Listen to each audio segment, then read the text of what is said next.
अस्सलाम वालेकुम, very warm welcome. मैं हूं सिद्रा इकबाल, मेरा आपका साथ आज 11 बजे तक। और आज आते आते मैं सोच रही थी, बल्कि इसकी थोड़ी सी प्रिल्यूड देती हूँ। ये कल से मेरे जहन में एक बात आई। कल मैंने एक बड़ी ज़बरदस्त सीरीज़ को बिंज वॉच करके ख़त्म किया। इसका एक ही सीज़न मौजूद है नेटफ्लिक्स पे। इसका नाम है अनबिलीवेबल। यानी ज़िंदगी में बहुत सारे ऐसे वाक़यात होते हैं जिसके सबूत, जिसके एविडेंस हमारे पास नहीं होते। तो क्या इसका मतलब ये है कि हम दूसरों को क्योंकि ये यकीन नहीं दिला सकते कि ये वाक़या, ये सानहा हुआ है, तो क्या उसकी हकीकत पे भी हमें शुबा होना चाहिए? ये जो सीरीज़ है, it's a brilliant thriller.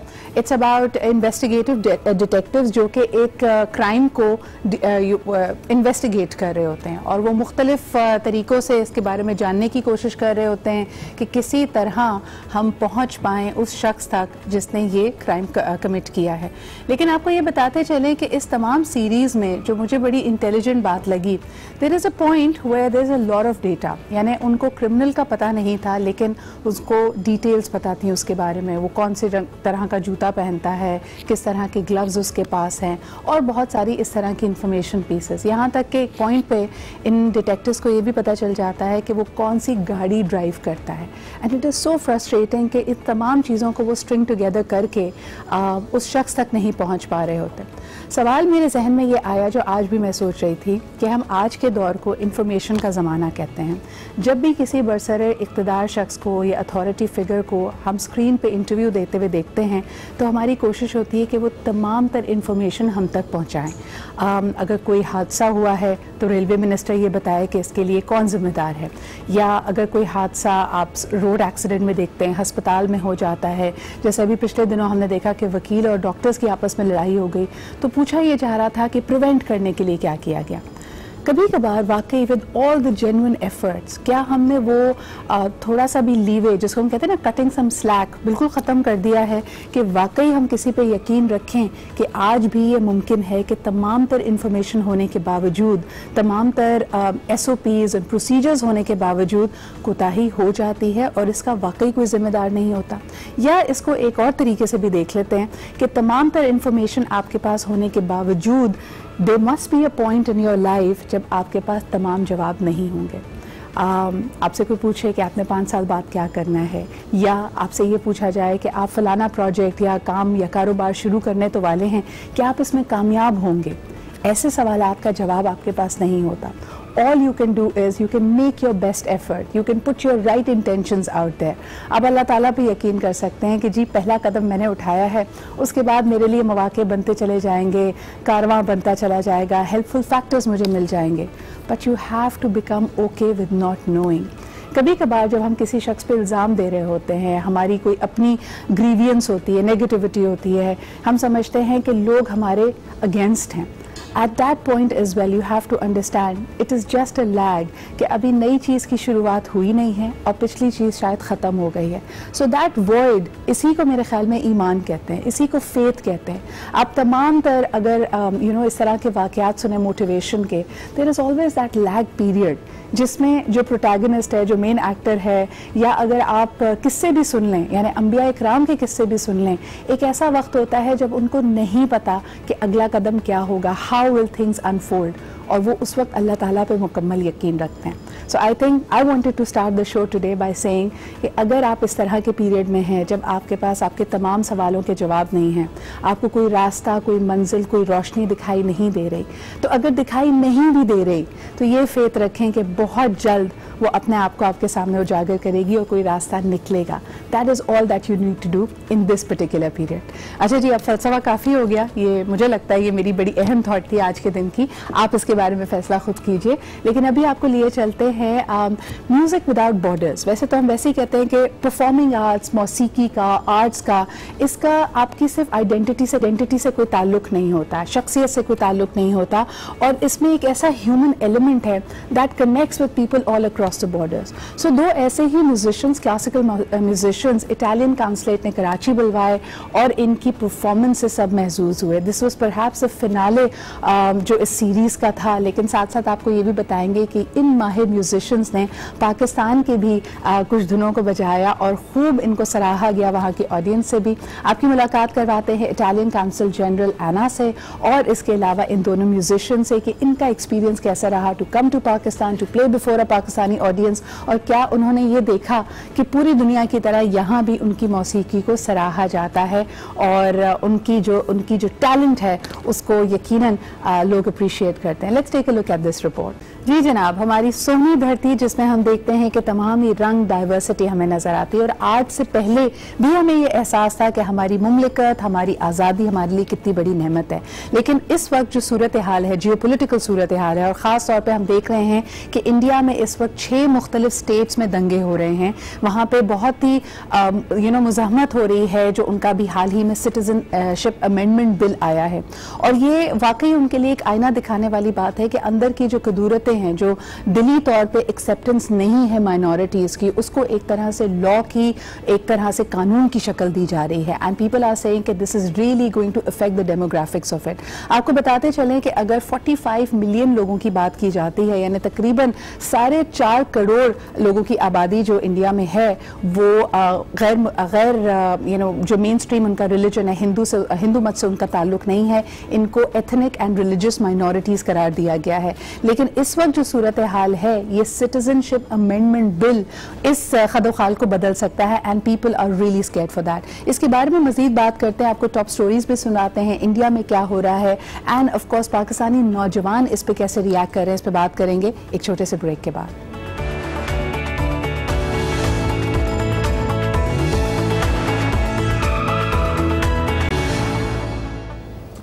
Welcome back. आप बात कर रहे थे हम सिटीजनशिप अमेंडमेंट बिल के हवाले से, जो कि भारत में दंगों का बायस बन रहा है। इसके बारे में मैंने आपको पहले भी बताया था कि आमतौर पे अगर कोई भारत की शहरियत लेना चाहता है, उसमें 11 साल का वक्त लगता है, और ये मेरे ख्याल में एक ओपन टू ऑल एक तरह से ऑफर थी। कोई भी शख्स जिसको वो पाएँ कि उसकी एक अहमियत हो सकती है, अप्लाई करने का मुतमन्नी होता था। But at the same time अब जो ये रद्दोबदल आई है, इसके मुताबिक कैब यानी CAB सिटीजनशिप अमेंडमेंट बिल, ये चीज़ फास्ट ट्रैक करके 6 साल में कर दी गई है, और वो तमाम माइनॉरिटीज़ जो कि नॉन मुस्लिम हैं, अगर वो परसिक्यूशन अपने अपनी कंट्रीज़ में फेस कर रही हैं, उनके साथ उनके हुकूक को सल्ब किया जा रहा है, तो वो भारत आ सकते हैं और सिटीजनशिप अप्लाई कर सकते हैं। इस पर एक बहुत ही शदीद रद्द अमल मुसलमान कम्यूनिटी का आया है, बिकॉज इसके अंदर स्पेसिफिकली कहा गया है कि मुसलमानों को ये सहूलत हासिल नहीं होगी।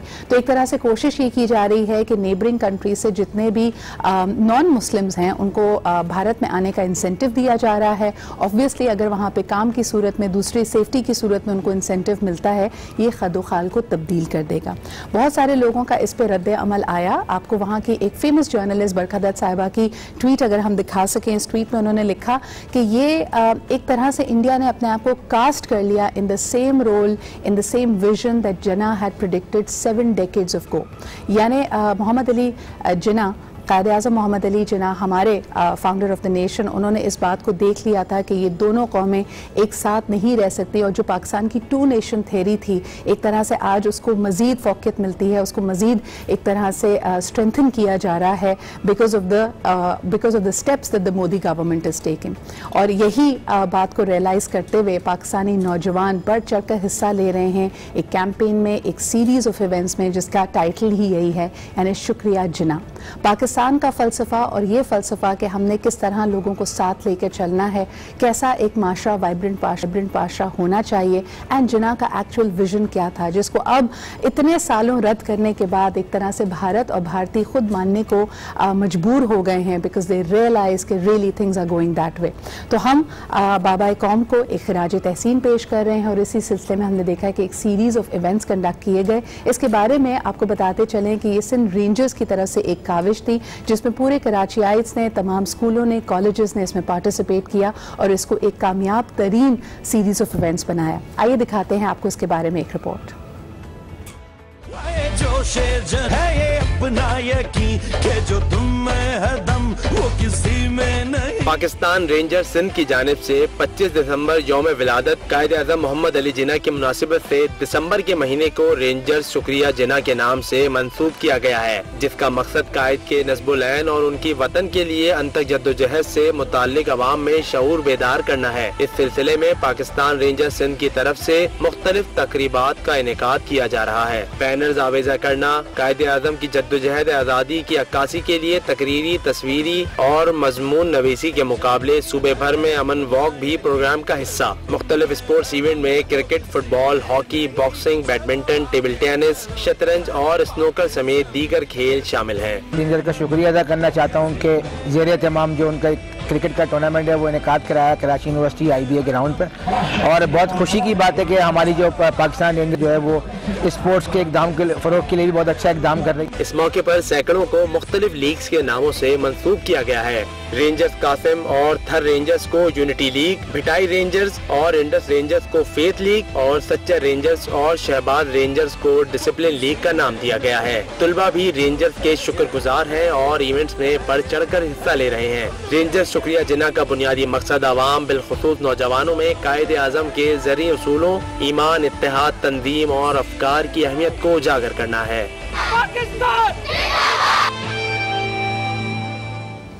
जी जनाब, वेलकम बैक। आप देख रहे थे शुक्रिया जिना पे ये report, series of events Pakistani नौजवानों के लिए एक बहुत ही प्रोडक्टिव प्लेटफॉर्म, जहाँ पे जो भी उनका टैलेंट है, अगर वो स्पोर्ट्स में इंटरेस्ट रखते हैं, मजमून नवीसी में इंटरेस्ट रखते हैं, स्पीचेस में इंटरेस्ट रखते हैं, तो उनको एक प्रोवाइड किया गया platform way they can prove there metal. और ऑफ कोर्स इस सीरीज़ में उन्होंने अपने अपने तरीके से खिराज तहसीन पेश किया मोहम्मद अली जिना को, जो कि बाबाए कौम हैं।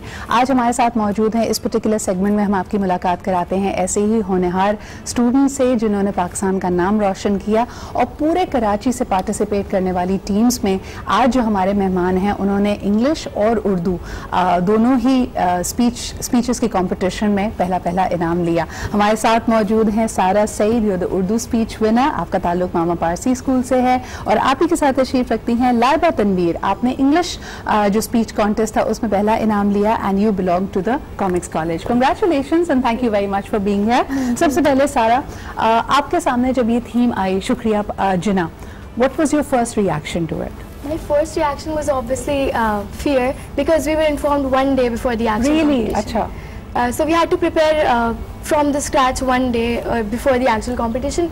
लेकिन फिर I realized topic ऐसा है कि as a Pakistani we should be able to speak on it from our heart. So you spoke from the heart. Spoke from the heart. जबरदस्त। लाइबा, आप क्या कहेंगी?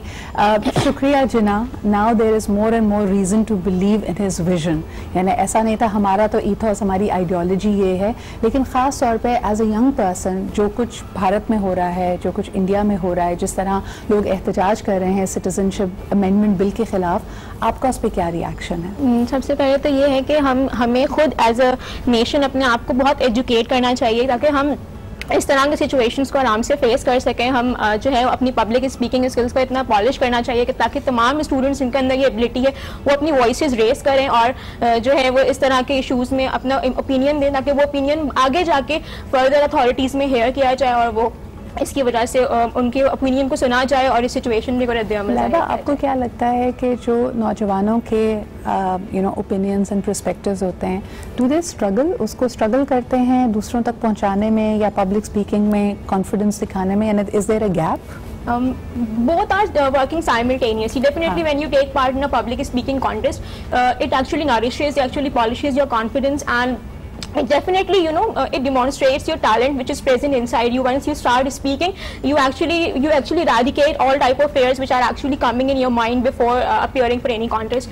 And definitely, once you know that you have the confidence to speak, you have the talent, you start speaking. So when you start raising your voice, I feel like that once anyone raises the voice and other people listen to it, they definitely join them and they start working together in order to reach to a particular conclusion. So you have an ability to make an impact and to change and move hearts and minds. Sara, आप क्या कहोगी?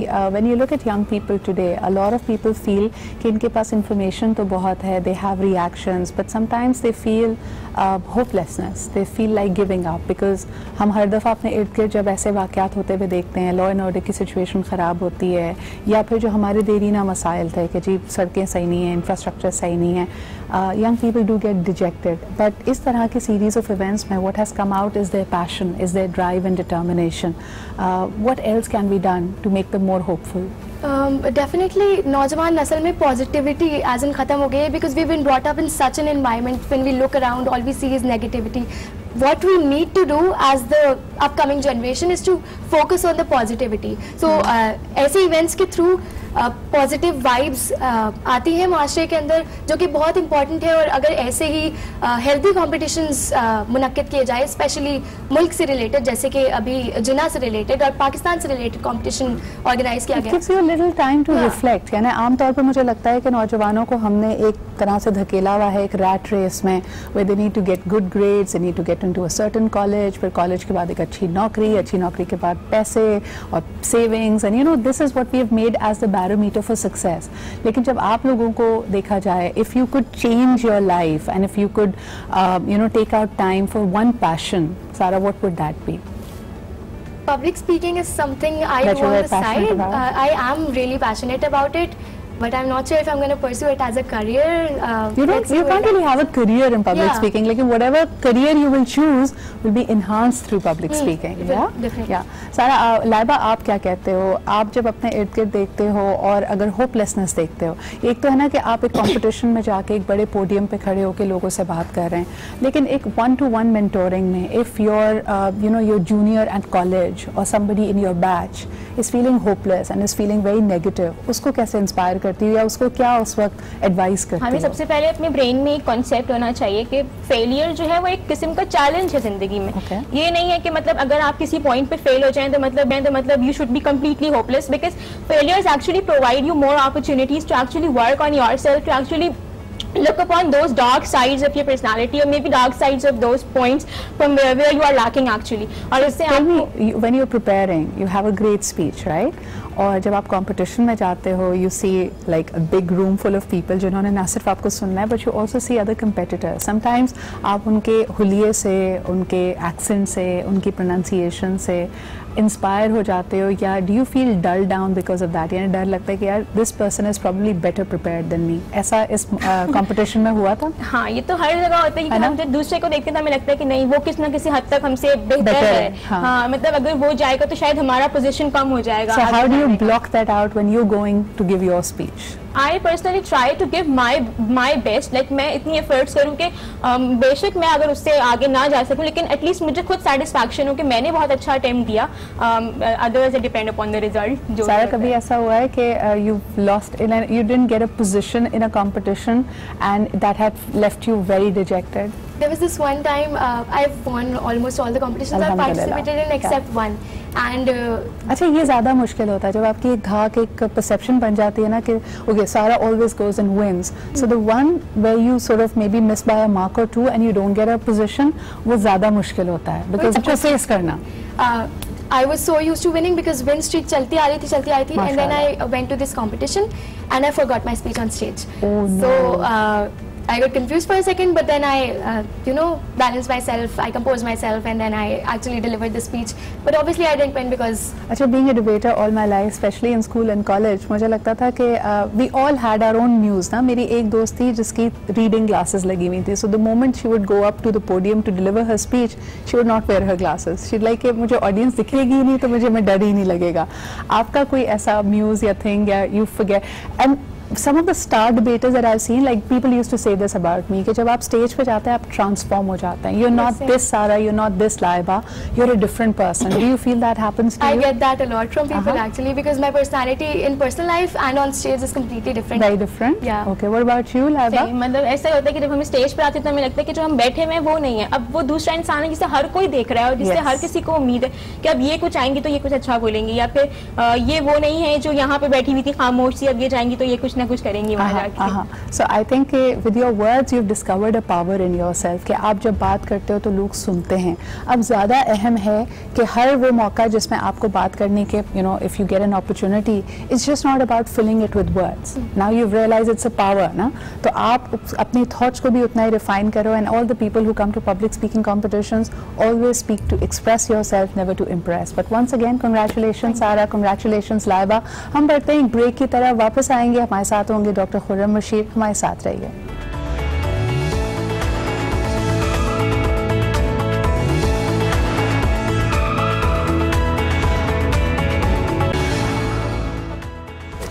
Welcome back after the break. आप देख रहे हैं आज पाकिस्तान, और इससे पहले कि हम दूसरे मौज़ूआत की तरफ जाएं, आजकल जैसे अब हम देख सकते हैं कि पूरे मुल्क ही सर्दियों की लपेट में है। अब सर्दियां दरअसल शुरू हो चुकी हैं, कराची वालों ने भी स्वेटर्स पहन लिए हैं। इसी के साथ आती हैं बहुत सारी सौगातें, यानी हम नट्स की बात करते हैं, मूंगफलियों की बात करते हैं, और जगह जगह आप देखें अगर वो लोग जो घर से बाहर काम कर रहे होते हैं, जैसे अगर सिक्योरिटी गार्ड्स वगैरह हैं, उन्होंने छोटे छोटे फायर्स लगाए हुए होते हैं, जैसे लाइक अ कैंप फायर, अपने आप को गर्म रखने के लिए। लेकिन इसकी वजह से हम देख सकते हैं कि इंसिडेंसेस कि ये आग भड़क जाए और ज़्यादा इलाके को, जगह को अपनी लपेट में ले ले, इस तरह के इंसिडेंसेस बढ़ते जा रहे हैं। कराची में हाल ही में हमने देखा कि एक अपार्टमेंट बिल्डिंग में आग लगी और 11वें फ्लोर से 2 लोगों ने अपने आप को जंप ऑफ करके बचाने की कोशिश की, लेकिन वो जाँ बहक हो गए। इस तरह के अफसोसनाक वाक़यात अक्सर होते हैं, लेकिन हम इससे सीख नहीं पा रहे हैं। आपको याद होगा हमने पहले भी एक प्रोग्राम किया जिसमें ये बात की गई कि हम अपने घर में बेहतरीन फानूस, बेहतरीन फैंसी फिटिंग्स, कलर्स, कर्टन सब की बात करते हैं, लेकिन क्या हमारे घरों में ये गुफ्तगू होती है कि खुदा न खास्ता अगर ऐसा कोई सानेहा हो जाए, घर में आग लग जाए, तो बच्चे किस तरह भागेंगे, हमारा एग्जिट प्लान क्या है, आग को बुझाने के लिए क्या किया जाएगा। आप देख लें कि बेहतरीन किचन होगा, उसमें अवन से लेके आपके सारे अप्लायंसेस बाहर से होंगे, लेकिन आपको फायर एक्सटिंग्विशर नहीं मिलेगा। और किस तरह की आग को कैसे बुझाना चाहिए, ये भी हमारी कॉमन नॉलेज की चीज़ें जो हमें नहीं पता। सबसे पहले इसी बहुत ही अहम इशू के बारे में आपको दिखाते हैं एक रिपोर्ट, फिर इसके बारे में गुफ्तगू करते हैं।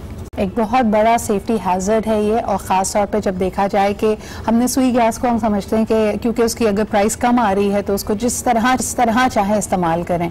लोग हीटर्स रखने के बजाय घर में चूल्हा जलाकर सो जाते हैं, विच इज़ एक्सट्रीमली हार्मफुल, यानी इससे ज़्यादा डेंजरस चीज़ नहीं हो सकती। और इसके अलावा क्योंकि पूरे पाकिस्तान में ये प्रोग्राम देखा जा रहा है, तो जहाँ ज़्यादा सर्दी पड़ रही है, हीटर को इस्तेमाल करने का भी क्या सही तरीका है, क्या आपको अपनी विंडो खुली रखनी है, सोने से पहले हीटर को बंद ज़रूर करना है।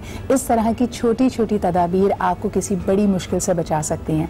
आज इसी मौजू पे बात करने के लिए, जनरल सेफ्टी पे बात करने के लिए हमारे साथ मौजूद हैं the secretary general of the fire protection of Pakistan, जनाब तारिक मोइन साहब। अस्सलाम वालेकुम तारिक साहब। तारिक साहब, घरों में आप कॉमनली क्या मिस्टेक्स होते हुए देखते हैं? जो घरों में ना छोटी छोटी सिली मिस्टेक्स होती हैं, और we import the luxury, we import the air conditioner, we have good room heaters, we have good kitchens, good ovens, good stores. But unfortunately, once we are importing these things or providing this comfort to the family, we forget to bring the circuit breaker. सही। Air conditioner हम ले आते हैं, circuit breaker उधर छोड़ाते हैं। हम wall panelling दीवारों पे लगा लेते हैं, कालीन बिछा लेते हैं, फॉल सीलिंग लगा लेते हैं, लेकिन वहाँ पे स्प्रिंकलर, स्मोक अलार्म और फायर एक्सटिंग्विशर्स को इग्नोर कर देते हैं। तो एक्चुअली हमें अपने आराम के साथ कुछ नंबर्स मौजूद होंगे। अगर ऑफिसेस की बात की जाए, फैक्ट्रीज की, वो तो बाय डिफ़ॉल्ट अपनी सर्टिफिकेशन के लिए उन्होंने शायद ये तदाबीर की हों। घरों में तनासुब देखा जाए तारिक साहब, तो क्या होगा? ऑफिसेज में भी मैं अर्ज करूं कि जो ऑफिसेज मल्टीनेशनल्स के हैं या जिनको जो कि आंसरेबल हैं अपने जिनको वो सामान एक्सपोर्ट कर रहे हैं, उनके प्रिंसिपल्स उन्हें कहते हैं कि आप लोकल लॉज पे अमल करो और ये एक्सटिंग्विशर लगाओ, अलार्म लगाओ और एक्सटिंग्विशर ट्रेनिंग उसकी लो, एक्सरसाइज करो। लेकिन हमारे लोकल जो लॉज हैं अब मौजूद हैं, बिल्डिंग कोड भी मौजूद है, लेकिन उस पर अमल नहीं हो रहा है। अच्छा, तो मल्टीनेशनल्स में जो लोग काम कर रहे हैं उनकी फैमिलीज़ भी सेफ हैं, उनको वो ये भी कहते हैं कि जी जब आप गाड़ी चलाओ, अपनी ज़ाती गाड़ी भी चला रहे हो बच्चों के साथ, तो स्पीड लिमिट को ऑब्जर्व करो। तो अवेयरनेस की कमी है। और अवेयरनेस जो अब आजकल सर्दियों का मौसम है, सर्दियों में आप देखें, अभी आप अखबार आज का भी खोलने लिखा होगा, कोयटा में दम घुटने से 2 अफराद हलाक, और मरी में ये हो गया, दुल्हन दूल्हा जो है उनकी जान चली गई। तो आजकल जो आधे से ज़्यादा फायर्स हैं, winter fires, those are because of the space heaters, room heaters ये इलेक्ट्रिक के भी हो सकते हैं, गैस के भी हो सकते हैं और कोयले के भी हो सकते हैं। इसमें एहतियात जो है, सेफ जो है वो अगर हम ब्लोअर हीटर यूज करें ना, तो सेफेस्ट है रेडिएटर्स के बाहर कमरे में रेडिएटर लगा और बाहर बॉइल वाटर हो रहा है और वो बॉइलिंग वाटर कमरे में आ रहा है, और तो that is the safest most.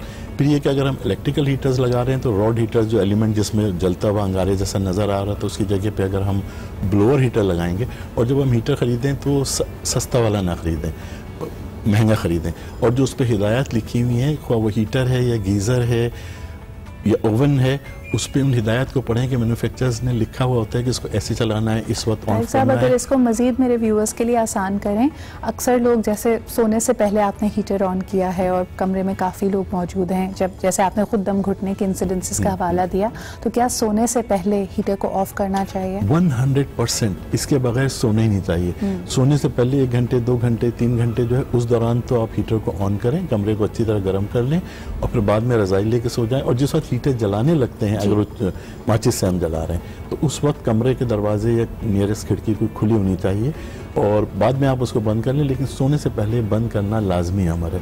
बाज़ जगहों पे गैस की लोड शेडिंग भी होती है, तो गैस चली जाती है, फिर वो गैस आ जाती है, तो उससे दम घुट जाता है। जिस तरह हम कहते हैं कि ये वाकई अगर वो गैस का जो आने का लेवल है, जो सप्लाई है वो कम हुई, तो हो सकता है जो फायर या फ्लेम या शोला है वो बुझ जाता है, लेकिन जब दोबारा उसकी सप्लाई बहाल होती है तो पूरे कमरे में गैस भर सकती है।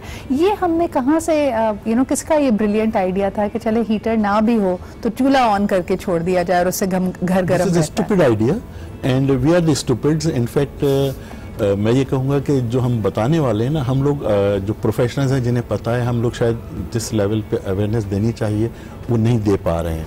तो इसमें जो मीडिया है, इट इज़ वेरी गुड कि आपने टाइमली ये प्रोग्राम किया है। सर्दियाँ शुरू हुई हैं और जो आधी से ज़्यादा फायर होती हैं दिसंबर, जनवरी और फरवरी में, जो कि कमरों में रूम हीटर्स की वजह से। एक बहुत इंपॉर्टेंट चीज़ है कि रूम हीटर्स को कमरे में कम से कम 3 फीट दूर रखना चाहिए किसी भी जलने वाले मटेरियल से। जो ये सोफा भी हो, लिहाफ, आपके सोफे, पर्दे, हर तरह की चीज़ है। किसी भी कपड़े से, कागज से या प्लास्टिक से जलने वाली चीज़ से हमारा हीटर 3 फीट दूर होना चाहिए। ये तो हम रूम्स की और घरों की बात कर रहे हैं। हम अक्सर ये भी देखते हैं कि जाहिर सी बात है, सर्द रातें हैं, चौकीदार, सिक्योरिटी अमला रात भर जब बाहर होते हैं, दे लाइट लिटिल फायर्स, यानी छोटी छोटी जगह पे आग भड़का ली जाती है और बड़ा अच्छा मंजर दे रहा होता है, दे फील वेरी गुड। लेकिन हम इर्द गिर्द गुजरने वाले भी नोटिस कर सकते हैं कि जहां आग जलाई गई है वो सेफ जगह नहीं है। वो हो सकता है किसी बिजली के खंबे के नीचे आपने कर दिया हो, या जैसे आपने खुद कहा कि कंबस्टेबल मटेरियल्स करीब पड़े हुए हैं। हमें क्या रोक के उनको हिदायत देनी चाहिए? किस तरह जो आग जला के हाथ तापने का जो मजा है ना, वो सर्दियों का अपना मजा है। अगर कमरे में भी हीटर जलाते वक्त हमें खिड़की छोटी सी खुली रखें तो जो ठंडी हवा और जो गर्म का जो एम्बियंस होगा वो ज़बरदस्त होगा। लेकिन जब हम बाहर ये आग जला रहे हैं तो कम से कम 10 फीट तक, जो कि स्टैंडर्ड है, 10 फीट तक दूसरी जलने वाली चीज़ें नहीं होनी चाहिए।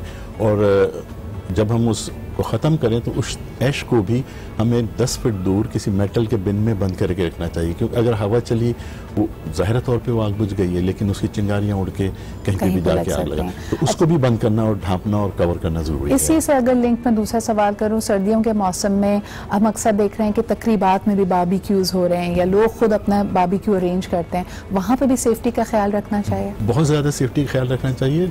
नॉर्मल तकरीबात में अब देखें वो स्प्रिट लैम्प जल रहे होते हैं, तो वो हैज़र्डस हैं।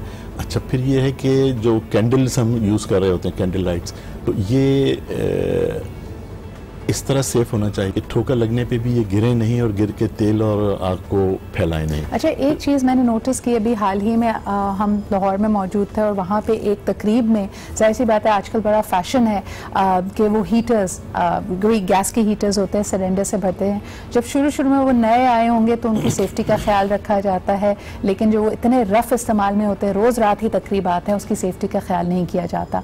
मैंने अक्सर नोट किया है कि इन हीटर्स में से आपको बाकायदा गैस की, सिलेंडर की स्मेल आ रही होती है। तारिक साहब, गैस की स्मेल आ रही होती है, प्लस ये इनके जो नोजल्स हैं वो ब्लॉक हो जाते हैं और एयर और कंबस्टेबल वेपर का या गैस का जो रेशियो है वो कायम नहीं रहता, तो शोले की शक्ल भी it's a disaster ready to happen, क्योंकि वहाँ तकरीब में इतने लोग मौजूद हैं, फायर सेफ्टी एग्जिट प्लान आपने कोई बनाया नहीं है, कैनोपीज जो हमारी हैं वो सारी कंबस्टेबल हैं, फिर इसके अलावा इतने ज़्यादा बच्चे वहाँ पे भाग दौड़ कर रहे होते हैं, किसी को they can push heater down. ये सब चीज़ों का आपने 4 चीज़ें जो मेनली कही, एक तो ये कि जो यूज़ कर रहे होते हैं तो उसमें अब जैसे सर्दियां हैं ना, गर्मियों में जब गर्मी आने लगती हैं आप एसी की सर्विस कराते हैं। Have you ever got your oven और स्टोव और space heater service before the winter और नॉट। जब वो खराब होते हैं तभी होता है हमारे यहाँ। तो लेकिन अब ये है कि उसको पहले करा ली, क्योंकि आपने कहा ग्रीस, उसमें ग्रीस जम जाती है, हुड में भी जम जाती है, नोजेस ब्लॉक हो जाते हैं, शोले का रंग चेंज हो जाता है और आग उसमें फैल सकती है। तो उसको, और मैंने जैसे शुरू में कहा था कि इंस्ट्रक्शंस पढ़नी जरूरी है और ऑथोराइज और क्वालिफाइड प्रोफेशनल से उसकी सर्विस करानी चाहिए। बच्चों की आपने बात की, मैं आपकी तीनों बातों में बच्चों की आपने बात की, तो बच्चों को किचन में जाने की इजाजत किसी सर, मैं तो तकरीबात की बात करी, मैं वही आ रही थी कि इस वक्त बड़ा फैशन है कि जी लाइव कढ़ाई होगी, वो उसी वक्त कुछ गरम गरम पूरियां तली जाएंगी या फिर लाइव तंदूर होगा, गर्मा गर्म नान उसमें निकल रहे हैं। ऐसे मजमे में जहां 200-250 आपके गेस्ट मौजूद हैं, ये कितना अनसेफ है? बहुत खतरनाक है, इसकी इजाजत नहीं होनी चाहिए। बाहर मुल्कों में जब इस तरह का बारबेक्यू करते हैं तो उसको कॉर्डन करते हैं और जो उसकी पाइपिंग है गैस के कनेक्शंस वो मुनासिब होते हैं। यहाँ तो उसने कढ़ाई लगा ली और गैस का सिलेंडर इतना बड़ा साथ लेके बैठ गया और उसका लूज पाइप जिसमें से गैस भी आफी। अच्छा, इस रास्ते को फिर कॉर्डन इस तरह से करना चाहिए कि बच्चे या कोई भी आता जाता उस तरफ आ ही ना पाए, कि बच्चे तो आपने सही कहा कि शादी ब्याह में भाग रहे होते हैं और बल्कि आप उन्हीं को भेज देते हैं। कभी आप कहते हैं बेटा जाओ 2 गरम नान लेके आ जाओ। इट इज़ वेरी इंपॉर्टेंट, और ख़ास तौर पे वो लोग जो तकरीबात अरेंज कर रहे हैं, देखें आप छोटी चीज़ों पे आपकी खुशी है, आप लोगों के साथ खुशी सेलिब्रेट कर रहे हैं, आपके आने वाले मेहमान भी आपकी खुशियों को दुबाला करना चाहते हैं, लेकिन उनकी सेफ्टी का ख्याल रखना भी सेफ्टी का ख्याल कितना होता है मैं बताऊँ कि मैं मस्कत में रहा तो वहाँ मैं खुद fire officer, emergency response manager, लेकिन जब हमने एक प्रोग्राम किया एक होटल में और अपनी एक एक्सरसाइज की तो वहाँ पे हम एक पोर्टेबल जनरेटर भी ले गए थे। अच्छा, वो जनरेटर क्योंकि भारी था, उसकी गाड़ी नहीं थी, तो हम वो छोड़ाए कि शाम को उठा लेंगे। शाम को 5 बजे उधर पुलिस वाले आए क्योंकि रात को वहाँ 600 लोगों का कंसर्ट हो रहा था। तो उन्होंने कहा कि जनरेटर इस पब्लिक प्लेस पे लूजली कौन छोड़ के गया, उसको लाओ हम उसको they could have arrested और यहाँ पे देखें हम अपनी तकलीफ के लिए बैकअप में जनरेटर्स लाते हैं, वो कहाँ लगे हुए हैं, किस तरह इस्तेमाल हो रहे हैं, उसी के साथ गाड़ी आ रही है, उसी के साथ वैले है, यानी इंसानी जान के हम कितनी कदर करते हैं हमारे सामने। प्लीज़ इतने तमाम लोग मेरे व्यूअर्स जो इस वक्त ये प्रोग्राम देख रहे हैं, तकरीबात को अरेंज करते हैं, आप अभी बात कर रहे थे तारिक साहब, इसी बात पे एंड करना चाहूँगी। मुनाफिकत देखिए या हम इसको अलग अलग जिस तरह कर देते हैं चीज़ों को, जिन चीज़ों का ख्याल अगर आप मल्टीनेशनल कंपनी में रहते हैं, अपने कॉर्पोरेट इवेंट्स में करते हैं, अपने शादी ब्याह के मामले में कहते हैं नहीं जी यहाँ तो ऐसे ही चलता है, ना हमने ये सेफ्टी मेथड्स को देखा, ना एग्जिट कोई अपनी स्ट्रैटेजी रखी। अगर आप 250-400 मेहमानों को बुला रहे हैं तो वहाँ पे कोई फायर एक्सटिंग्विशिंग का भी निज़ाम नहीं होता। इसी के साथ ये सेगमेंट खत्म होता है। तारिक साहब बहुत बहुत शुक्रिया हमारे साथ मौजूद होने का। जी, कि हमारे घर में फायर एक्सटिंग्विशर्स, फायर ब्लैंकेट और एक स्मोक अलार्म जरूर होना चाहिए, और ये 5-6 हज़ार रुपए से ज़्यादा की इन्वेस्टमेंट नहीं है, but for our family This is a must. I think this should be there in every house, लेकिन किसी बड़ी तकरीब को अरेंज करते हुए भी इन चीज़ों को अपने जहन में ज़रूर लेके आएं। इसी के साथ लेते एक छोटा सा break, will be right back.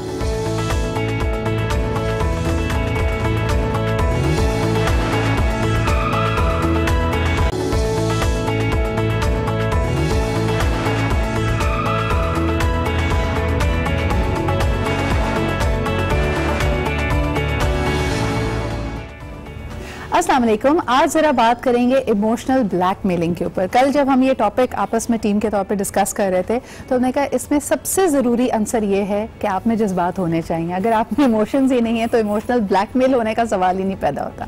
But on a serious note, हम में से अक्सर वो लोग जो अपना फैसला खुद नहीं कर पाते और शायद अपने आप से थोड़े डिस्कनेक्टेड हैं, कभी कभार कोई फैसला लेने के बाद ये सोचते हैं कि शायद ये फैसला मेरा नहीं था, मुझे इस पर मजबूर किया गया है। और उस मजबूरी के लिए जब इर्द गिर्द देखते हैं तो किसी भी शख्स ने अगर कोई इमोशनली चार्ज्ड बात आपसे की हो, एक एग्जाम्पल ले लेते हैं, अगर आप कंफ्यूज हैं कि आप कौन सा प्रोफेशन इख्तियार करें या कारोबार में कोई ख़ास स्टेप उठाएं या ना उठाएं, या अपने किसी रिश्तेदार के साथ कारोबार करें या ना करें, और उसके लिए जब आपने फीडबैक लूप एक बनाया और लोगों ने जो आपको मशवरा दिया, थोड़े अरसे के बाद आपने कहा भाई ये मशवरा मुझे सही नहीं दिया गया था, इसमें मेरी कंसर्न को सबसे पहली तरजीह नहीं बनाई गई थी बल्कि अपना कोई मकसद निकालने की कोशिश की थी।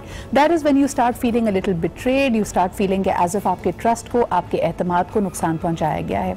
क्या ये हमारा अपना इंडिविजुअल मसला है, क्या ये हमारी अपनी पर्सनालिटी का फ्लॉ है, या वाकई लोग आपको कॉर्नर करके इमोशंस का वास्ता दे के कोई और इस तरह का आर्गूमेंट दे के आपसे काम निकलवाने की कोशिश करते हैं। It makes all sorts to make the world, लेकिन आप इसमें मोहतात कैसे रह सकते हैं और ख़ास तौर पे अपने आप को इस मुश्किल से, इस नेगेटिविटी से कैसे निकाल सकते हैं कि oh my god I have been emotionally blackmailed. इस पे आज हम बात करते हैं। सबसे पहले पब्लिक ओपिनियन आपको सुनाते हैं। इसमें आप देख सकेंगे कि मर्द हजरात, शौहरों की बहुत बड़ी तादाद आपको नजर आएगी जो समझते हैं कि कभी अम्मी तो कभी बीवी तो कभी बहन हमें इमोशनली ब्लैकमेल करती है। अगर आप इस सिचुएशन से गुजरे हैं, कॉल करके जरूर बताइए कि आपकी रोदात क्या है, आप पे क्या गुजरी। लेकिन सबसे पहले the public opinion about this. हथियार यही है ना खवातीन का, तो कि वो ब्लैकमेल करें अपना मकसद निकालने के लिए, और हम अपना मकसद निकालने के लिए ब्लैकमेल हो जाएं। किसी के साथ कोई रिश्ता है, कोई आप उसको जानते हैं, तो आप उसको उस रिश्ते का हवाला देकर कहें कि भाई तुमने ये नहीं किया तो मैं फलाना कर लूंगा। इस तरीके से अगर आप कोई भी काम करवाएं किसी से तो ये इमोशनल ब्लैकमेलिंग हो सकती है। घर के जो बच्चे होते हैं वो ब्लैकमेल करते हैं इमोशनली। कोई चीज़ उन्हें चाहिए होती है तो बहुत ज़्यादा रो के फिर उस चीज़ को जो ना हासिल करने की कोशिश में। सोचना चाहिए उन लोगों को जो कि किसी के जज्बात से खेलते हैं, emotional blackmailing as a weapon इस्तेमाल करके अपने मुतालबात को पूरा करते हैं और बाद में इंसान हर्ट होता है। कोई सामान लेने का बोलती हैं और नहीं जा रहे होते, मतलब बोले होते 5 मिनट और नहीं जा रहे होते तो वो बोलती हैं कि छोड़ दो मैं खुद ही चले जाती हूँ। खवातीन ये हथियार इस्तेमाल करती हैं, जज्बाती जो ब्लैकमेलिंग जिसका आप जिक्र कर रहे हैं, इस हथियार का बड़ा मौसर इस्तेमाल किया जाता है और ये हमें कहा जाता है कि ऐसा नहीं किया तो ऐसा हो जाएगा और ऐसा नहीं किया तो वैसा हो जाएगा। तो क्या करें, घरदारी को चलाना है, बच्चे हैं तो ये मामलात तो पेश आते हैं, तो बर्दाश्त करना पड़ता है।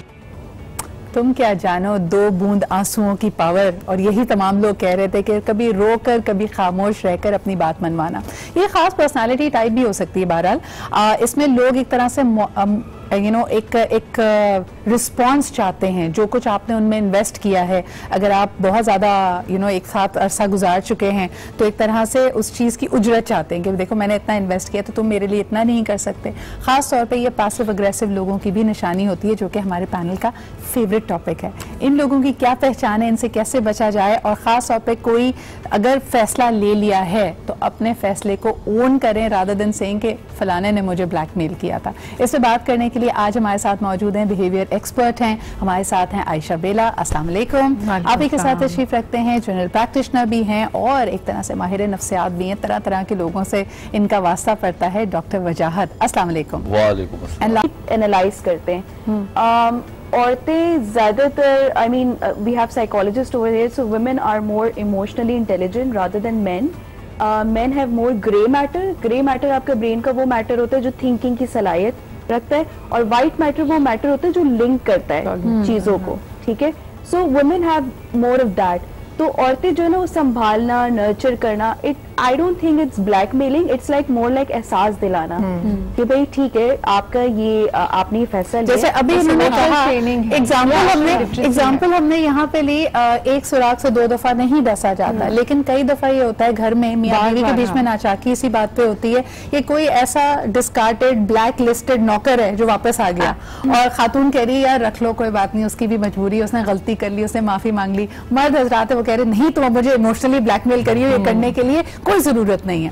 So this is an on going battle. लेकिन कभी कभार वाकई आपके जज्बात का गलत फायदा भी उठाया जाता है, उस वक्त आपको केयरफुल होना चाहिए। इस पे बात करते हैं, कॉलर हमारे साथ हैं। हेलो अस्सलाम वालेकुम। जी वालेकुम अस्सलाम। जी कौन सा, आप कहाँ से बात कर रहे हैं? मालिक राशिद बोल रहा हूँ जी, आप लोग ठीक हैं? जी बिल्कुल ठीक ठाक राशिद साहब, आप तो माशाल्लाह हमारे रेगुलर कॉलर बन गए। जी बस टॉपिक आपके बड़े अच्छे होते हैं और खास तौर पे आपके टॉपिक आज के टॉपिक्स होते हैं तो इसलिए बड़े लिंक्ड होते हैं हर एक के साथ जी।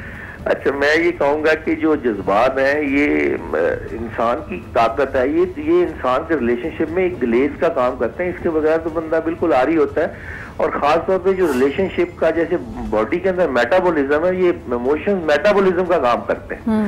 और बाकी जो रिलेशन है जिसपे ज्यादातर वालदा की तरफ से या बीवी की तरफ से इमोशनल ब्लैकमेलिंग है, तो बीवी से तो बंदे का बड़ा चटपटा सा रिलेशनशिप होता है और उनका मान रखना ना चाहिए, ब्लैकमेल हो जाना चाहिए। बहुत बहुत शुक्रिया राशिद साहब। ऑन दैट नोट हाँ, उनको समझ आ गई कि अब कॉन्स्पिरेसी किधर है। मैंने भी हमारा टॉपिक स्टार्ट हुआ तो मैंने कहा बाद लोग का छोटी बात मान लेनी चाहिए, मान लेनी चाहिए। But somehow you need to identify कि इमोशनली ब्लैकमेल आप कहाँ हो रहे हैं और कहाँ प्यार मोहब्बत में बात मान रहे हैं। You need to draw a line. अगर you need to make a distinction.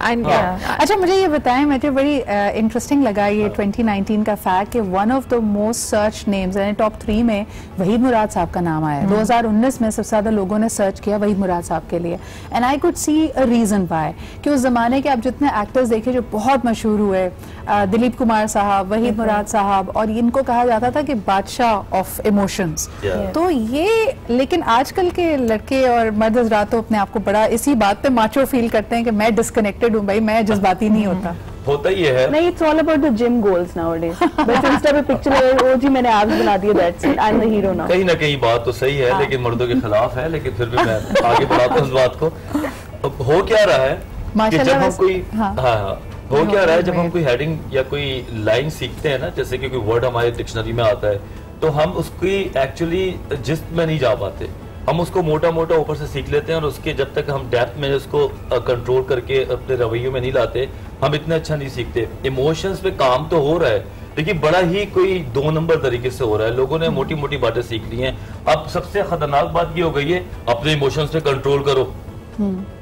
अब उसका मतलब ये नहीं कि पत्थर हो जाओ, इसका मतलब ये नहीं कि आप अपने आप को अपने पार्टनर से बहुत ही डिटैच करके बैठे रहो। प्रोसेस करना आना। हाँ, अगर वो गिर गई है तो आपको अफसोस की बात है, usually comes from the family. ये बात बड़ी अच्छी है, लेकिन एक और तरीके से इसको देखना चाहिए वजाहत के एक ही डब्बे में नहीं डाल सकते। अभी आप लोग जितनी बात कर रहे हैं, एक तो होती है छोटी मोटी emotional blackmailing. By emotional blackmailing के somebody feels more charged about it emotionally, और वो बात अपने किसी पार्टनर को, रिश्तेदार को, बॉस को, कुलीग को एक्सप्लेन करता है, और अगर आपके इमोशंस का पास रख लिया जाए तो दैट्स नॉट ब्लैकमेलिंग। लेकिन now let's get to the fact when people are actually manipulative, यानी जब दूसरे को ये पता है कि आप उससे इमोशनली अटैच्ड हैं। ये वालदाएं भी करती हैं, ये पार्टनर्स भी करते हैं, ये एट टाइम्स टीम मेंबर्स भी करते हैं, क्योंकि उनको आपका एक गोल पता चल गया होता है ना कि you don't want to look bad, okay this is what you need to do then.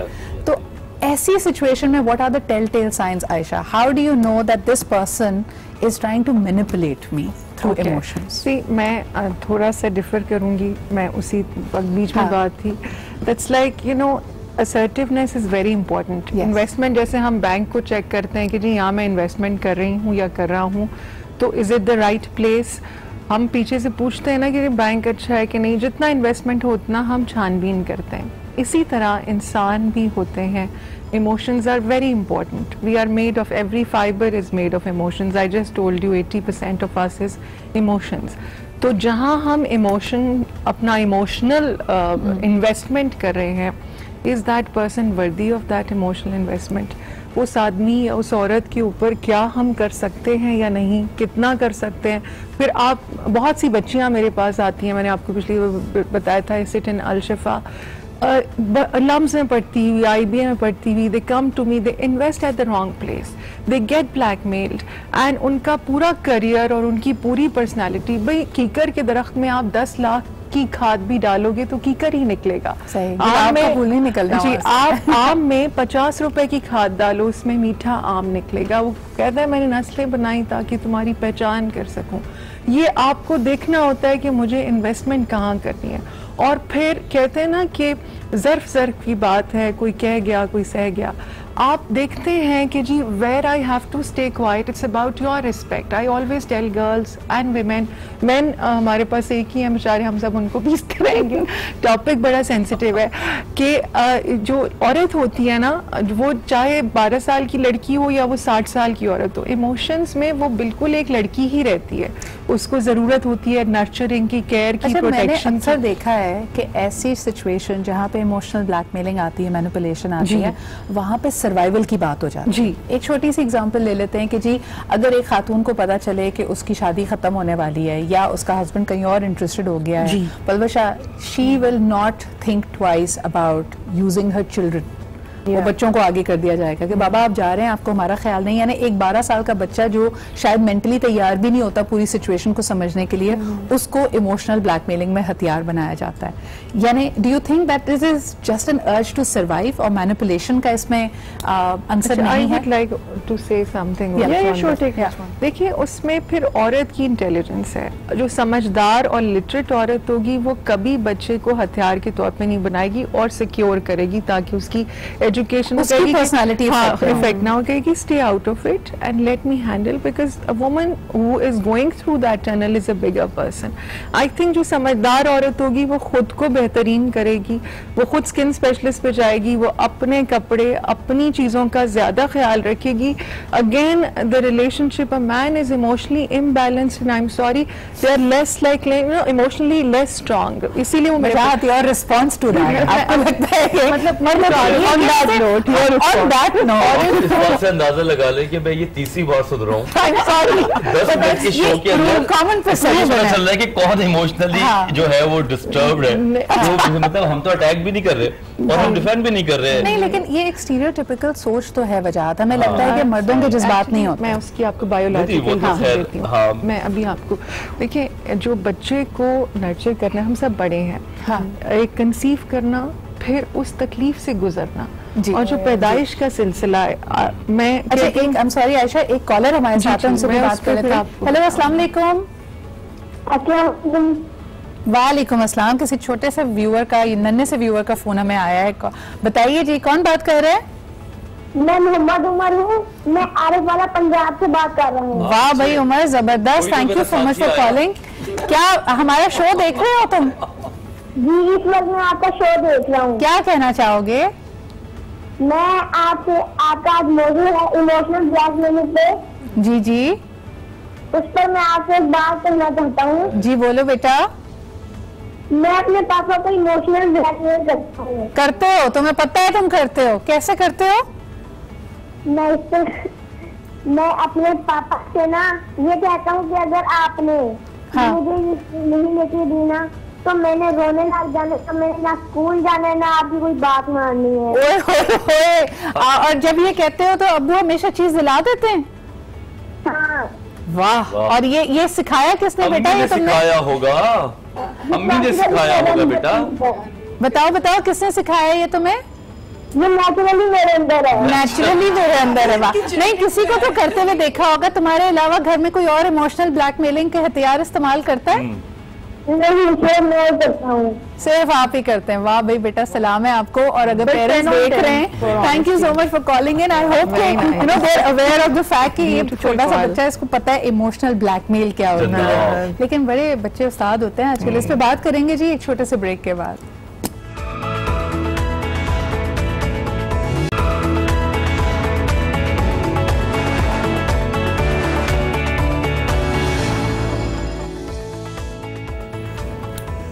Welcome back. आप देख रहे हैं आज का सिजलिंग स्पाइसी टॉपिक, जिसमें बात कर रहे हैं हम इमोशनल ब्लैकमेलिंग की। ब्रेक पे जाने से पहले तक हमारी गुफ्तगू में हम इस पॉइंट पे पहुंचे कि जो लोग प्यार मोहब्बत में कर रहे हैं, कभी अपने जज्बात का इजहार आपसे कर रहे हैं, वो इमोशनल ब्लैकमेलिंग नहीं होती।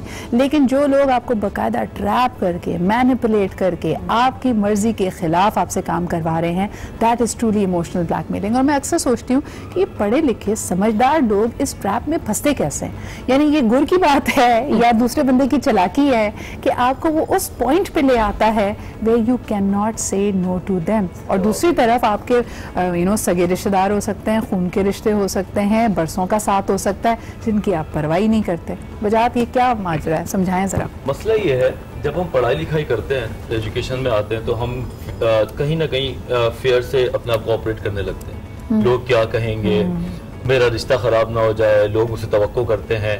और हल्की हल्की क्या होता है कि वो अपने आप को बनाओ संवारने के चक्कर में अपने आप को खो देते हैं। और अमूमन एक्सेप्टेंस कराने के चक्कर में, एक्सेप्टेंस कराने में 10 साल से मैं इस काम कर रहा हूँ, और मैंने देखा है कि जो बहुत कम एजुकेटेड होता है वो एग्रेसिव हो जाता है। वो अपने इमोशंस को एक बम ब्लास्ट करके निकाल देता है, ऐसी की तैसी मैंने नहीं रहना। ठीक है। अच्छा, जो पैसिवली होता है उसको पता ही नहीं होता मेरे इमोशंस है क्या, वो तो जिस तरह लोग रहते हैं पीर मुरीदी में वैसे रहते हैं। देखिए, जब एजुकेशन आ जाती है तो इमोशंस पे 50-50 कंट्रोल की कोशिश भी कर लेते हैं, और वो बंदा लोग क्या कहेंगे कि लाइन में चला जाता है। ठीक। और ऐसे लोग सबसे ज्यादा ब्लैकमेल होते हैं क्योंकि वो लिहाज में मारे जाते हैं। अच्छा, इसका कोई टर्निंग पॉइंट भी आता है वजाहत? यानी आप बहुत अरसे से इमोशनली ब्लैकमेल हो रहे हैं, there comes a point where you explode and you say no more, ऐसा होता है? ऐसा डिपेंड करता है कि जेन्युइनली पर्सनालिटी है क्या। या तो वो थोड़ा बहुत बर्दाश्त करके जी रहा हो तो वो बम ब्लास्ट हो जाता है। हाँ। लेकिन ऐसे भी लोग हैं जो कहते हैं कि this is that's the way I am.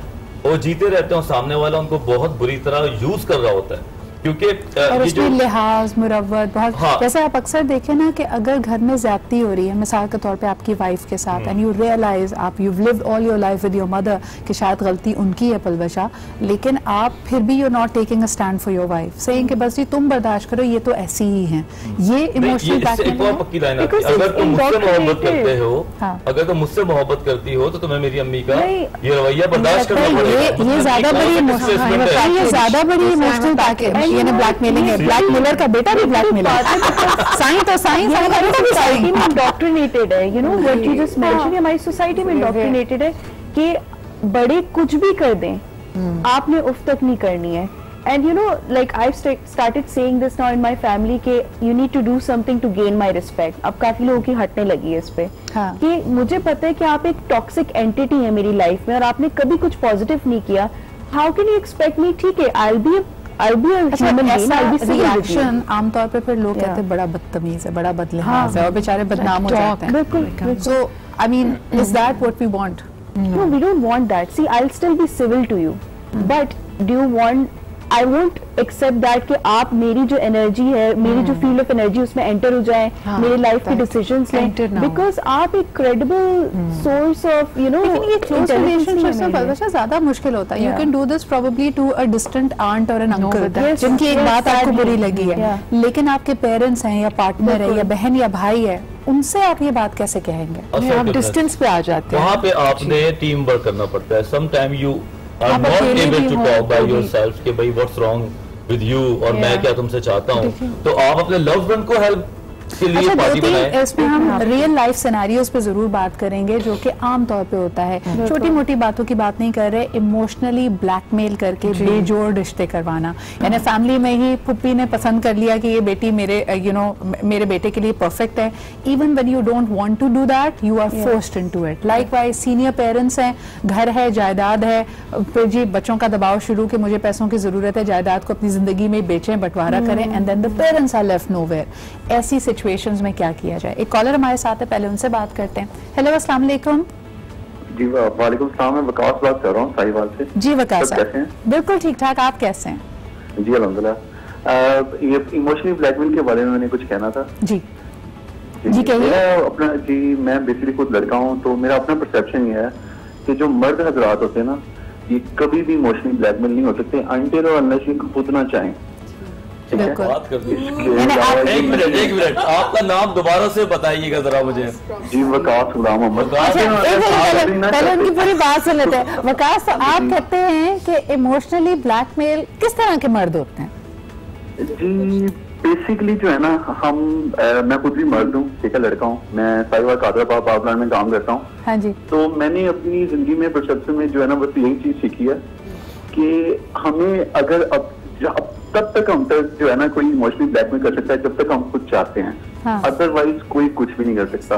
मर्द आती है, खूबी होती है। Thank you so much Vikas for that call. I think आपकी बात में वजन बहुत है, क्योंकि इसकी यानी what you pointing out is what Palwasha just said कि पेट्रियार्कल सोसाइटी है, मर्द के पास हमारी सोसाइटी में तमाम तरह के फ्रीडम्स मौजूद हैं, तो उनके लिए ये कहना कि सिर्फ और सिर्फ यानी ठीक है आप जज्बाती भी हो सकते हैं, आपका एक लगाव हो सकता है अपनी वालदा की तरफ या किसी और रिश्ते की तरफ, लेकिन फिर भी आप अगर स्टैंड लेना चाहें तो बनिस्बत खवातीन आपके लिए ज्यादा आसान होता है। लेकिन जी आयशा, जो हम बात कर रहे थे कॉमन सिचुएशन, फैमिली प्रेशराइज कर रही है, बहन की मोहब्बत, खाला की मोहब्बत कि एक बेजोड़ रिश्ता है, कर दीजिए, और अक्सर लोग इसमें फंस जाते हैं, बच्ची को दे देते हैं, तो कैसे अपने आप को असर्टिव करें? How do you put off that? जो सर बार बार वर्ड यूज कर रहे हैं, it's actually 17.7% of our success personal and professional both. जब तक हम असर्टिव नहीं होते तब तक हम किसी को कुछ सिखा नहीं सकते। जो बेजोड़ रिश्ते हैं, हाँ वो उम्र के हैं जैसे आपने सवाल किया, या वो एक होता ना एजुकेशन के लिहाज से बेजोड़ हैं, या लड़की की सोशल स्टैंडिंग ज़्यादा है, लड़के की कम है, तो उसमें इन्होंने भी ये बात की, सर ने भी बात की, the basic thing is we have to bring ourselves to a distance. पहले तो क्लैरिटी माइंड में होनी चाहिए कि am I going to leave this person, get out of the whole situation. But हमारे माशरे में जो शादी है, it's actually like an institution. अभी शादी नहीं हुई है, अभी नहीं हुई, और अभी प्रेशर आ रहा है कि ये शादी कर ली जाए, तो लोग कहते हैं ना कि भाई क्या मत मारी गई थी, अकल में बात नहीं आ रही थी, देन आई वुड से कि अगर नहीं हुई है तो फिर तो आप एकदम कम बैक कर सकते हैं, मगर खामोशी उसका बेहतरीन इलाज है। देखिए अल्लाह ने अपनी जबान खामोशी को तो हाँ तस्वीर कर लेते हैं, बीइंग असर्टिव दैट जी I can't do it because ये रीजंस हैं, मैं उसमें खुद को नहीं बजाय इसके कि मैं कल को समझाया करें पेरेंट्स को भी जो बच्चियां हमें देख रही हैं। देखिए आप पढ़ी लिखी हैं और ज़माना नया है, आप समझा के कहते हैं ना, गाइडेंस वाले strategy is always the best strategy for talking. जब हम कहते हैं कि आप नेगोशिएशन टेक्निक में जब आप हेड ऑन जाते हैं, लेकिन अगर रिश्तेदार होते हैं वजह तो मुश्किल हो जाता है ना? जी, आप अब यानी सगी बहन है, उसके लिए भाई कहता है मेरे लिए मना करना है, इसने रिश्तेदार दिया तो अब आई हैव टू ओब्लाइज हर, ऐसे। और फिर बात ये आ जाती है, खौफ ये होता है कि वेरी रियल खानदान स्प्लिट हो जाएगा, एक ही तो मेरी बहन है, वो जिंदगी भर मुझसे बात नहीं करेगी। ब्लैकमेलिंग जो है वो है तीन ट्रायोलॉजी है ये। Basically it's a fog, start from fear, उसके बाद ऑब्लिगेशंस जो अभी आपने बात की, और फिर गिल्ट। अब आप इसको जरा कनेक्ट कर लें, इसका मिल्क शेक बनाए तो आपको पता चल जाएगा। ये वाली बात सरा सी कंप्लीट होना है। अब आपने चीज को स्टार्ट किया डर से, और उसके अंदर आपको ये भी बता दिया गया कि ये तो तुमने करना है, क्योंकि तुम ये नहीं करोगे तो ये खराब हो जाएगा, कैसे करोगे, है ना? तो अब जिम्मेदारी भी आप पे आ गई कि आप और चीजें भी खराब नहीं करो, और फिर आप पे ये भी आ जाएगा कि मैंने ऐसा किया तो ये हो जाएगा, या मेरी बहन का रिश्ता खत्म हो जाएगा। माशाल्लाह से ऐसा जो वो ऑब्लिगेशन वाला ओ पे जब आते हैं, तो उसमें दलाइल, कभी दीनी दलाइल, कभी शरई दलाइल भी दिए जाते हैं। ऐसे रेफरेंसेस आ रहे होते हैं कि आप इस फॉग के धुएं में फंस जाते हैं। फिर आपको बेसिकली वो बच्ची या उसका रिश्ता तो नजर नहीं आता, आपको ये धुएं में फंस जाते हैं कि अब मैंने ये किया तो ये ऐसा ना हो जाए, तो वहां पे ये ब्लैकमेलिंग है। ब्लैकमेलिंग फिर यहाँ से होती है कि आप पहले और यही वाले इश्यूज आप जहेज में भी देखते हैं आयशा जी। मैंने आमतौर पे कहा कि जैसे अब नहीं करेंगे या जो दे रहे हैं, ऑब्लिगेशन वाली लाइन क्या होती है कि जी अपनी बेटी को ही तो दे रहे हैं, कौन सा हमने अपने लिए मांगा है। एक और कॉलर है हमारे साथ, उनसे भी बात करते हैं, then we'll come back. Hello, अस्सलाम वालेकुम। जी वालेकुम सलाम जी, कौन सा, आप कहाँ से बात कर रहे हैं? मैं सलमान बोल रहा हूँ जी, लाहौर से जी।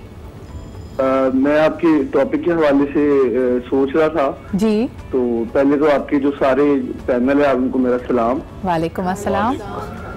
और मैं तो ये जो इमोशनल ब्लैकमेलिंग है, मैं तो एक अभी तक मैंने जिंदगी में एक इसके बारे में सीखा है। मैं अनमैरिड रहा हूँ काफी जिंदगी में, लंबा अरसा। तो अब मैं तो इस इमोशनल ब्लैकमेलिंग को बड़ा मिस करता रहा हूँ। मैं तो मैंने एक कहानी पढ़ी थी, वो एक राइटर, आप उसकी कदर करते हैं। अगर कोई आके अब आपका जो भी पार्टनर, आपकी वाइफ है, अगर वो कोई अपने जज्बात का इजहार करती है तो आप कहते हैं अच्छा इतने अरसा मेरे सामने ऐसी कोई किसी को मैं जवाब दे नहीं था, तो ये तो अच्छी बात है। चलें, ये भी एक पर्सपेक्टिव है इसको देखने का। बहुत बहुत शुक्रिया सलमान साहब कॉल करने के लिए। मैं लव इट बिकॉज वल्नरेबिलिटी। देखिए हम बहुत अच्छी बात है सलमान साहब की गुफ्तगू से हमारे सामने आई है कि जब आप किसी के सामने अपने इमोशंस का इजहार करते हैं, आप अपने आप को वल्नरेबल भी बनाते हैं। तो अगर तो वो सही शख्स है, अगर आप उस पर ट्रस्ट कर सकते हैं, अगर आपका पार्टनर है, it's not really blackmailing, it's making yourself very open to the other person, कि आप अपनी वीकनेस, अपनी कमी, अपनी जो उस वक्त की आपकी अगर सॉफ्टनेस है, आप उसका इजहार कर रहे हैं। So it can not be entirely a bad thing, लेकिन हाँ भाई उन लोगों से बच के रहना पड़ेगा जो इसका इस्तेमाल गलत तरीके से कर सकते हैं। अभी हम ब्रेक से वापस आएंगे तो दो चीज़ों पे गुफ्तगू करनी है। कई दफ़ा हम देखते हैं कि पेरेंट्स अपनी स्वाद के लिए, अपनी जो उनका एक इंटेंशन होता है, ना चाहते हुए भी अपने बच्चों की लाइफ डिस्टर्ब कर देते हैं। बच्चा बहुत अच्छा सेटल्ड है, सऊदी अरब में काम कर रहा है, ऑस्ट्रेलिया में काम कर रहा है, माँ बाप की ख्वाहिश है करीब आ जाए, वो करियर शरियर को छोड़ के वापस बुलाते हैं, वो बच्चा कभी सेट ही नहीं हो पाता। और इसको लार्जर इशूज़ में अगर हम देखें, बहुत सारे लोग जिनको इंतहा पसंदी, नफरत अंगेजी के लिए गुमराह किया गया, वहां पे भी इमोशंस का ही गलत इस्तेमाल किया जाता है, जिनको आप तोड़ फोड़ पे, दंगे पे, फसाद पे लोगों को एक तरफ लगा देते हैं। ये कैसे होता है, इसको जानेंगे एक ब्रेक के बाद।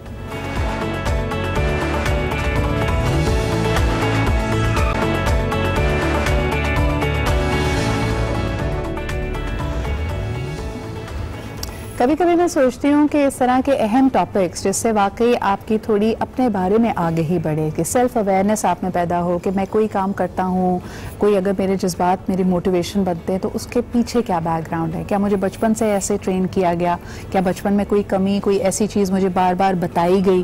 जैसे होता है ना, अगर आप बच्चे को उसका कॉन्फिडेंस चार्टर कर दें कह के कि तुम कोई काम खुद सही नहीं कर सकते जब तक अम्मी तुम्हें ना बताएं, तो वो फिर आप अम्मी से इमोशनल ब्लैकमेल होने लगते हैं। So when we have conversations like this, this it makes you self aware. और आम तौर पे देखा ही गया है कि इस तरह की गुफ्तगू में एक चाय की गर्म प्याली ज़रूर एक बॉन्डिंग का बायस बनती है।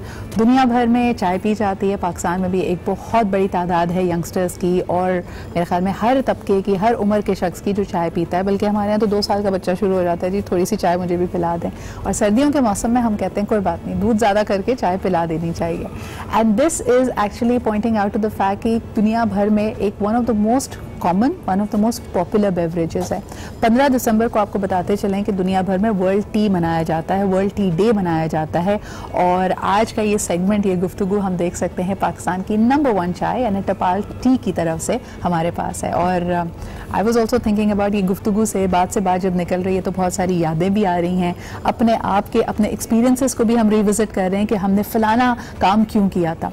लेकिन आज की अभी तक की गुफ्तगू में अब वो what we want to talk about is जब आप एक पूरी कम्युनिटी, एक पूरे एक तरह से बॉन्ड करने वाले लोगों को भी क्या इमोशंस के ज़रिए गुमराह कर सकते हैं। इसमें ख़ास तौर पे अंसर आता है इंतहा पसंदी का, नफ़रत अंगेज़ी का। जब आपने दूसरे को एक दुश्मन बनाकर प्रेजेंट किया है, यही फॉग, फियर, ऑब्लिगेशन, गिल्ट का इस्तेमाल करते हुए आप उनसे वो करवा सकें जिसको आप कहें कि भाई एक दानिशमंद शख्स, एक जी शऊर शख्स कैसे करने पे ये आमादा भी हुआ। हाल ही में हमने देखा लॉयर्स और डॉक्टर्स की आपस में लड़ाई हुई, एक अस्पताल पे हमलावर हो गए।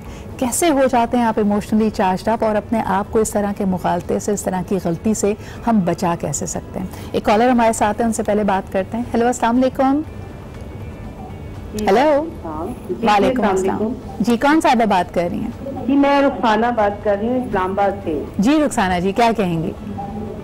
मैं एक सोशल केस वर्कर हूँ और मेरे पास सारा पब्लिक डीलिंग का काम है, और मैं इसी रेफरेंस से बड़ा आजकल से वो बड़ा इम्पोर्टेंट टॉपिक आपने सिलेक्ट किया है जी, और बड़ा अच्छा लग रहा है। मैंने आज इत्तेफाक से छुट्टी किया है, मैं फेडरल गवर्नमेंट ऑफिसर हूँ। बहुत शुक्रिया मैम कि आप हमारा प्रोग्राम देख रही हैं, लेकिन जब काम की वजह से ना देख पाए ना तो आप YouTube पे देख लिया करें हमारा शो। जी बिल्कुल, ये आपका बड़ा खूबसूरत प्रोग्राम है, और मैं थोड़ा सा एज ए सोशल वर्कर जो है, मेरी हमदर्दियाँ जो है वो जरा इस मामले में मर्द हजरात के साथ हैं, क्योंकि ज्यादातर इमोशनली ब्लैकमेल वो होते हैं, लेकिन उनमें गलती उनकी है, उनको बैलेंस करना नहीं आता जी।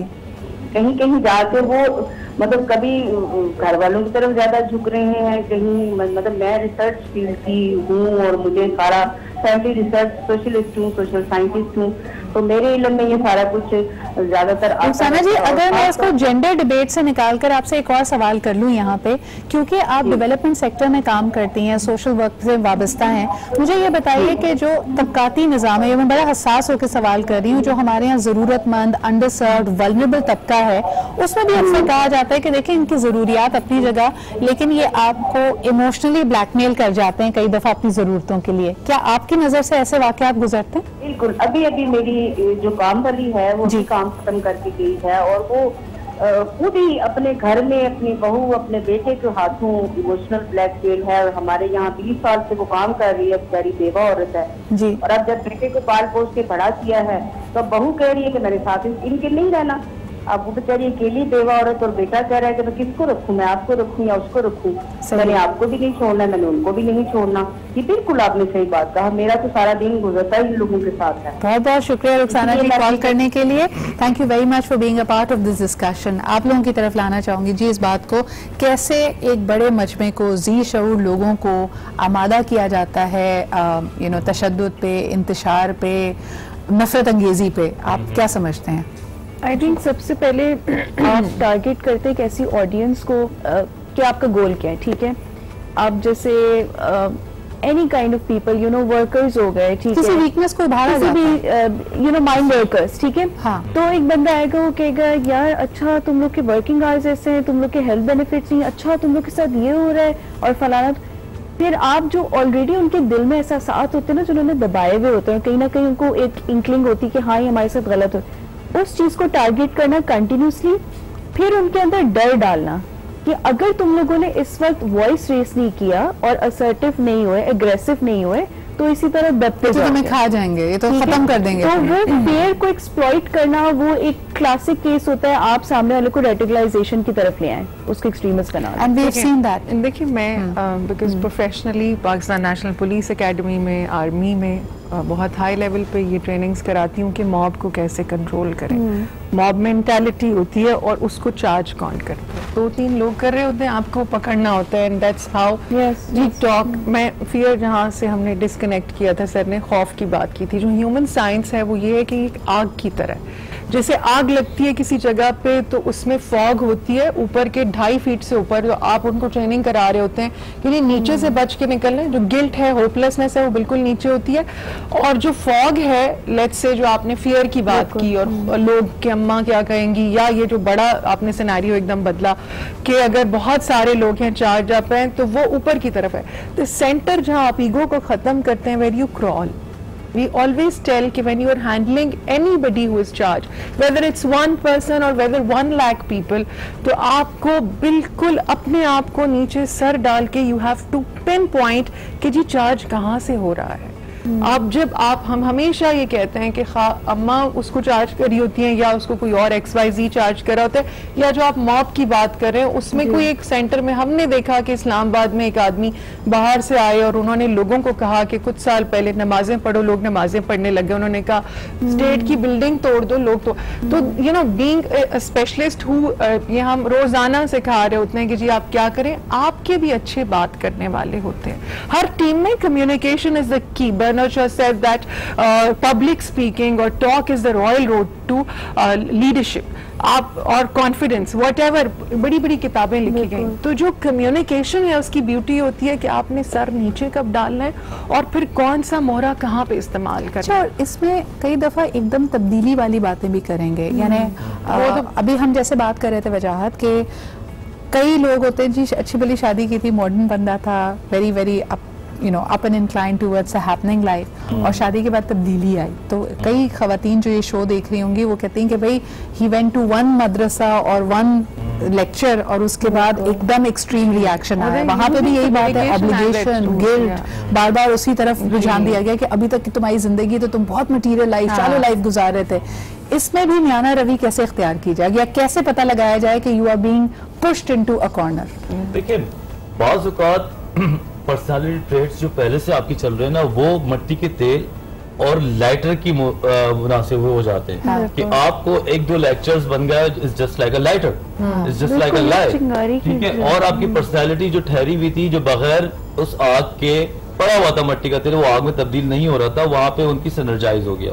होता क्या है, बाइपोलर के पेशेंट जैसे बहुत होते हैं, उसके मैनिक फेसेस के अंदर अगर आप किसी को पकड़ लें तो आप उसको बड़ा आसानी से चैनलाइज कर सकते हैं। और अक्सर लोगों ने कई क्रिमिनल्स आप ये देखेंगे, हालांकि इन दोनों बातों का आपस में कोई ताल्लुक नहीं है, लेकिन क्रिमिनल्स ये कहते हैं कि I always had these thoughts but I was able to better manage them. फिर एक पॉइंट आता है जब आप you probably found the right circumstances. हम अगर साइकी पे काम कर रहे हैं तो जो सामने वाला जो एक डिस्ट्रक्टिव तबका है, क्या वो उनके अपने साइकोलॉजिस्ट या उनके प्रोफेशनल्स नहीं बैठे हुए होंगे जो कि इस वक्त तो पूरा, जिस तरह आप देखा कि पूरा जर्नलाइज एक सिस्टम हवा चलती है, मतलब कि हवा चली, उसके बाद गवर्नमेंट की हवा चली, है ना। तो हमारी जो मोहब्बत वाला वीकनेस पॉइंट है, सबसे पहले तो उसको टॉपिंग के ऊपर रख देते हैं। एक चीज जो आज की इस गुफ्तगू से हमारे सामने आती है कि कहीं ना कहीं कोई एहसास से महरूमी होता है, चाहे उसको एक शख्स एक्सप्लॉइट करता है, कोई पॉलिटिकल पार्टी उसको यूज कर सकती है, या कोई भी ऐसा लीडर जो आपको मैनिपुलेट करना चाहता है, आपकी एहसास से महरूमी पे काम करता है। तो अगर आप ये फील कर रहे हैं कि आप इमोशनली ब्लैकमेल हो रहे हैं, आपका फर्ज है, आपका काम है कि अपनी उस वीकनेस पे काम करें, उसको हील करें, उसको स्ट्रेंथन करें। बहुत बहुत शुक्रिया Palwash Shah, doctor Wajahat and Ayesha ji for being here with us. गुफ्तगू में बहुत सारे पहलू आए, बट वी होप कि आज की इस गुफ्तगू से आपने कुछ सीखा होगा and you are better self aware of yourself. इसी के साथ मुझे इजाजत दीजिए, कल मुलाकात होती है। खुदा हाफिज।